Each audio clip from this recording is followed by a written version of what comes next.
Chers amis, bonjour. Je suis très heureux de vous présenter un autre de mes livres qui s'intitule L'essentiel quand tu pries. Je suis particulièrement content de parler de ce livre parce que la prière a joué un rôle essentiel et joue encore un rôle essentiel de ma vie. Alors on se demande, je suis philosophe, et on se demande comment est-ce que et pourquoi est-ce qu'un philosophe devrait prier. La prière ne joue pas un grand rôle dans la vie de la philosophie en général. Et c'est une grande question, donc la question de la pertinence ou de l'actualité ou du bien-être que la prière peut apporter en fait. Et je me suis rendu compte qu'aujourd'hui, dans le monde actuel, dans les entreprises, on cherche à pratiquer la méditation. On en parle un peu ici et là, hein, la question de la méditation. Chose qui était impensable dans la période au XXe siècle, par exemple, au XIXe siècle, avec la période de la raison. Mais en fait, on se rend compte qu'il n'y a pas de contradiction entre la raison et la foi. Comme disait Pascal, peu de raisons éloignent de Dieu et beaucoup de raisons y ramènent. Donc la question de la prière a toujours fait partie de l'histoire de la race humaine. Alors qu'est-ce qu'elle apporte? Aujourd'hui, on y revient à la question de la prière. Une grande sérénité, une grande paix, une grande maîtrise, une joie, on parle d'être zen.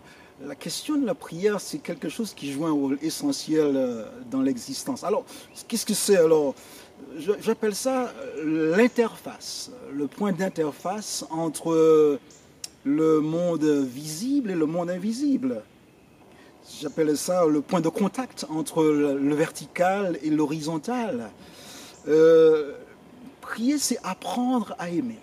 C'est bizarre quand même comme définition. Prier, pour moi, c'est beaucoup aimer parce que je me suis rendu compte que plus je prie, plus je suis en mesure d'aimer. Donc je me suis dit que finalement, j'ai fini par conclure que prier, c'est beaucoup aimer. Mais je me suis aussi rendu compte que prier, c'est aussi beaucoup agir. Parce que plus on entre en connexion avec ce monde invisible que j'appelle le souverain bien, plus on entre en contact avec ce Dieu-là, eh bien, plus on se sent poussé à s'investir.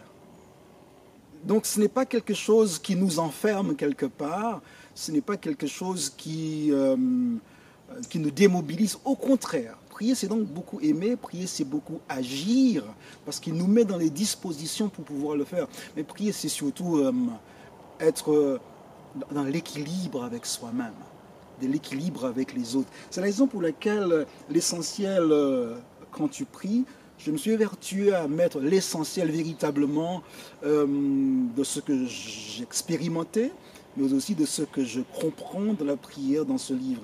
Et à vrai dire, les enfants qui l'ont lu, les adolescents et les adultes qui l'ont lu, l'ont trouvé épatant, l'ont trouvé succulent, et ils avaient l'impression de toucher le divin, de toucher l'invisible, de toucher Dieu du doigt. Mais c'est ce que je vous souhaite, et je vous souhaite bonne lecture. Au plaisir.